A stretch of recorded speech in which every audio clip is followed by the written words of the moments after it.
चला बघा हेडिंग द्या. पार्ट बी म्हणा. पार्ट ए आपला झालाय, तुम्ही त्याच्यावर प्रॅक्टिस करा. पार्ट बी म्हणा plastic analysis. Plastic analysis for a geometrical section. For a geometrical section. Okay. आता याच्यात आपल्याला काय प्लास्टिक ॲनालिसिस करायचे, तर याच्यामध्ये दोन पार्ट आहे. सर्वात पहिले केस ए म्हणा. केस ए सिमेट्रिकल सेक्शन. केस ए म्हणा. केस ए symmetrical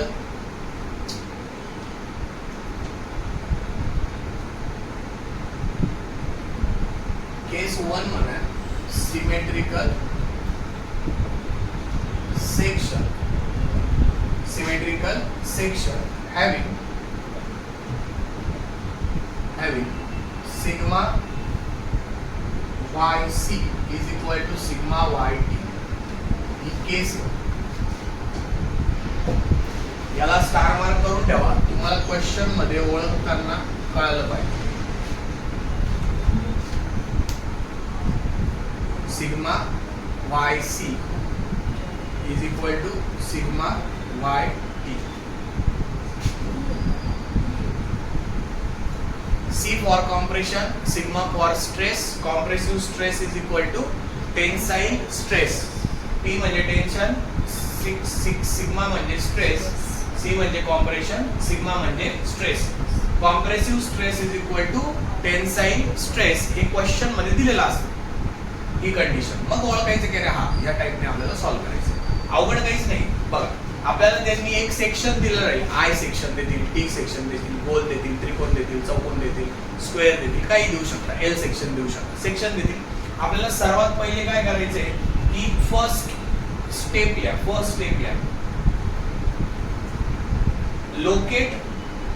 locate elastic neutral axis. Locate elastic neutral axis. Locate elastic neutral axis म्हणजे याच्यात तुम्हाला काय करायचंय, फाइंड आउट वाय बार. आता वाय बार तुम्हाला काढता येतो का? वाय बार आठवतोय का तुम्हाला? काय असतो उलटे आहे तुम्ही. A1 Y1 म्हणतो आपण, तुम्ही Y1 A1 म्हणता. ठीक आहे होतं. तुम्ही चला Y1 A1 plus Y2 A2 upon A1 plus A2 बरोबर. 3 असले तर तसं काढता येईल. सोपं आहे. दिलेल्या फिगरला इक्वल याच्यात डिवाइड करायचं आणि काढायचं. ओके. त्यानंतर सेकंड घ्या. Second number locate plastic neutral axis. Plastic neutral axis साठी आपल्याला काय करायचंय,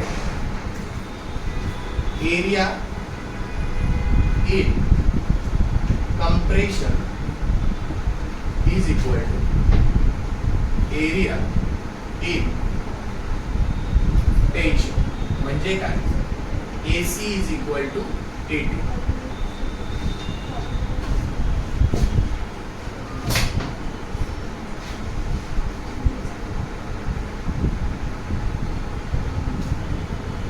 AC is equal to AT. Area in compression is equal to area in tension. Okay. म्हणजे काय आता समजा आपल्याला त्यांनी हा T सेक्शन दिलेला आहे. तुम्ही पहिले न्यूट्रल ऍक्सिस काढले ना त्याच्यात. न्यूट्रल ऍक्सिस म्हणजे इथं कुठेतरी येईल अशी.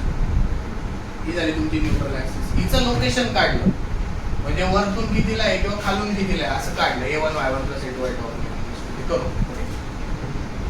मग आता हा बीम हा T सेक्शन कट केल्यावर दिसेल, पण तो असा सरळ चाललेला आहे. त्याला कट केलं तर असं दिसेल. मग आता बीमच्या कुठं टेन्शन असतं आणि कुठं कॉम्प्रेशन असतं. बीम मध्ये टेन्शन आणि कॉम्प्रेशन असतं. त्याच्या बेंडिंग वरून ठरतं. म्हणजे याला जर मी असं लाईन मध्ये काढलं असं आणि इथं लोड दिला तर याची बेंडिंग अशी होईल, बरोबर. मग कुठं टेन्शन येईल, कुठं कॉम्प्रेशन येईल, शिकलोय आपण. नाही, वरती कॉम्प्रेशन येतं, खाली टेन्शन येईल. म्हणजे इथं वरती कॉम्प्रेशन राहील, खाली टेन्शन राहील. ओके. कसं तुम्हाला सांगू मी, तर प्रॅक्टिकल एक्झाम्पल जर आपण घेतलं तर हा बीम बेंड झाला, असा बीम होता, असा झाला, बरोबर. तर हे जे खालचे जे फायबर्स आहे ना, म्हणजे खालचे बीम तुझे असतात ना, ते एक्सपांड होतं. त्यासाठी तुझ्याकडे 2 रुपयाचा पेन आहे ना, तो त्याला वाकव, वाकव ना, वाकव, जोरात वाकव. नाही उठणार, वाकव ना तू, वाकव जोरात, पूर्ण वाकव, वाकव, अरे वाकव ना. तुम्हाला तो काय पेन वाकवतो, वाका अजून काय तुम्ही देख ना, हे नाही वाकवता येत देख ना.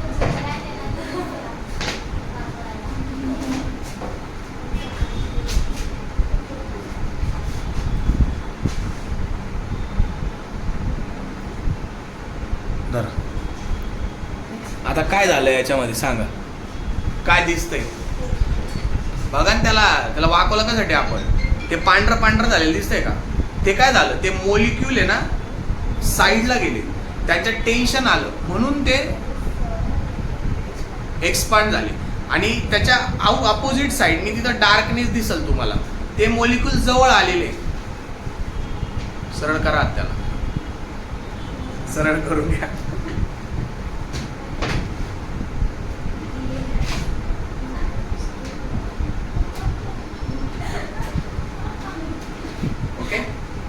कळालं का. त्याला जर तुम्ही असा बघितला असता आणि मी त्याला असा वाकवला, असा, बरोबर. मग असा वाकवल्यावर तो खालून तिथं व्हाईट व्हाईट दिसलं, म्हणजे काय झालं, ते मोलिक्यूल स्ट्रेस झाले. मग खाली टेन्शन असतं, वरती कॉम्प्रेशन असतं. ओके. त्याचं प्रॅक्टिकल एक्झाम्पल पेनाचं वही द्यावं लागलं तुम्हाला. म्हणजे इथं टेन्शन आणि वरती कॉम्प्रेशन, तरी चालणार आहे पेन, काय हरकत नाही. बघा, म्हणून 2 वाले पेन वापरत नाही आपण मोस्टली. ठीक आहे, चला बघा. आता खाली टेन्शन आहे, वरती कॉम्प्रेशन, एवढं क्लिअर झालं असेल तर टेन्शन मधला एरिया म्हणजे याला हॅच करतो मी, हा पूर्ण एरिया येईल. मग याचा एरिया काय येईल, हे एवढं डिस्टन्स गुणिले एवढं डिस्टन्स, मग ते इथं लिहू आपण. आणि कॉम्प्रेशन मधला एरिया म्हणजे हा एवढा एरिया येईल पूर्ण, हा पूर्ण.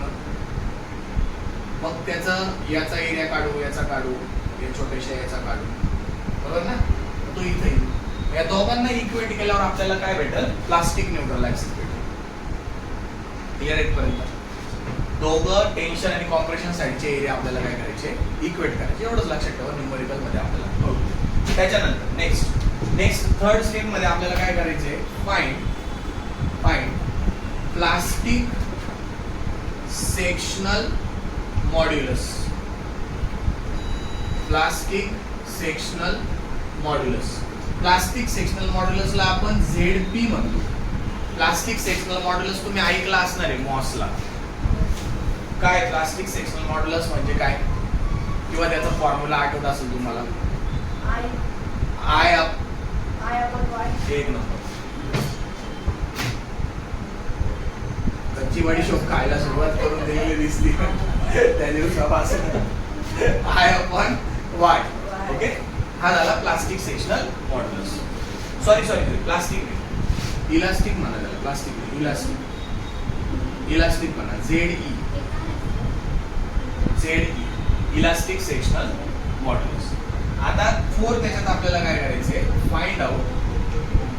Find out plastic sectional modulus.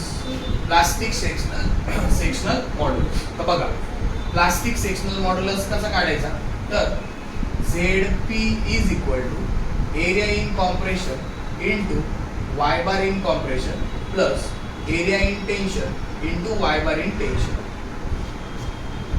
आता बघा, खाली टेन्शन आहे ना, तर हा YT असणार आहे, वरती कॉम्प्रेशन आहे तर हे डिस्टन्स YC असणार आहे, बरोबर. ते तर आपण वरतीच काढून घेतले ना, हा वाय बार काढला म्हणजे 2 डिस्टन्स येऊन गेले. मग एरिया इन कॉम्प्रेशन गुणिले Y bar in compression, area in tension गुणिले वाय बेरिंग टेन्शन. हा झाला झेड. एवढं सगळं दुनियादारी करायची का? मार्क तर घ्यायचेच आहे, पण आपल्याला find out shape factor. Shape factor, shape फॅक्टरला आपण एस म्हणतो. एस तर त्याचा फॉर्म्युला असतो Z upon Z E. Z upon Z E shape factor. काय शेप फॅक्टरचा फॉर्म्युला? पण पेपरला आपण उलट भी करू शकतो. काय? Z E upon Z P पण करू शकतो.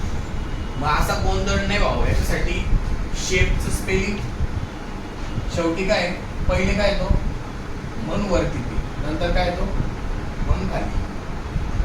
म्हणजे इथं झाली का शेपचं स्पेलिंग बघायचं. गडबड झाली का शेपचं स्पेलिंग बघायचं. पहिला पी येतो ना, मग पहिले पीच असणार, नंतर ई येतो ना, मग खाली ईच असणार. या ट्रिक्स कामात येतात या कॉम्प्युटर एक्झामला असतो. गडबड इथं कोणतं होऊ शकतो ना, हे तर काढलं झेडपी काढलं झेडई काढलं, वरती खाली कोणता, मग लक्षात घ्यायचं शेपच्या स्पेलिंगनुसार. ते बस एवढं शेप फॅक्टर करायचं आपल्याला 10 ते 12 मार्क घ्यायचे. ओके, हा झाला पहिला आपला टाईप.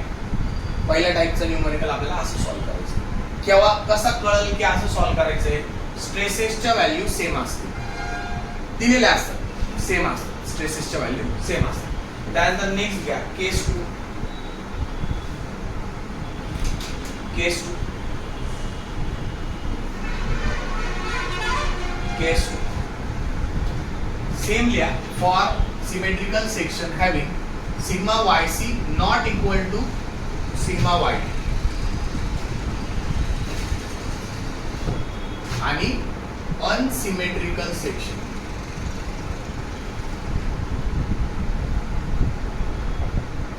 And unsymmetrical section.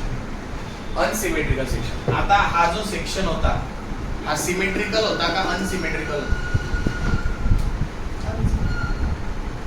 का दोघंही? कसं? कोणत्या ऍक्सिसला सिमेट्रिकल आहे, कोणत्या ऍक्सिसला अनसिमेट्रिकल आहे? वाय म्हणजे उभी ना, त्याला सिमेट्रिकल आहे का अनसिमेट्रिकल आहे? आणि याला का असं? खाली काय?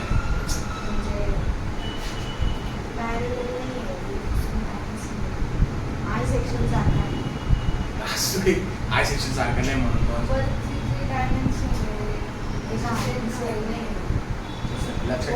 लक्षात ठेवा. एक अनसिमेट्रिकल आहे का सिमेट्रिकल हे बघायचं असेल तर ही ऍक्सिस पकडायची, त्याला फोल्ड करायचं सेक्शन, याला फोल्ड करायचं. याला फोल्ड केल्यावर हे कॉर्नर हे कॉर्नर हे कॉर्नर हे कॉर्नर एकमेकांना मीट होत आहे का? नाही, म्हणून तो अनसिमेट्रिकल. ही ऍक्सिस पकडायची, हे फोल्ड करायची, असं असं फोल्ड करायचं त्याला. मग 1 2 3 4 मीट होतील का? येस. 1 2 मीट होतील का? येस. म्हणून तो काय राहील? सिमेट्रिकल. नेम लक्षात ठेवायचा, सेक्शनला फोल्ड करून बघायचं. ओके, पेपरला नाही फोल्ड करायचा, डोक्यात फोल्ड करायचं. चल, मग आता याच्यामध्ये सर्वात पहिली स्टेप आपली काय असणार आहे? Same locate elastic neutral axis Y bar. त्याच्यानंतर plastic neutral axis same step असणार आहे, फक्त आता आपल्याला इथून पुढे स्टेप बदलायचे. पहिल्या 2 स्टेप सेमच असणार आहे. पहिल्या 2 तशाच घ्या, पहिल्या 2 स्टेप तशाच घ्या.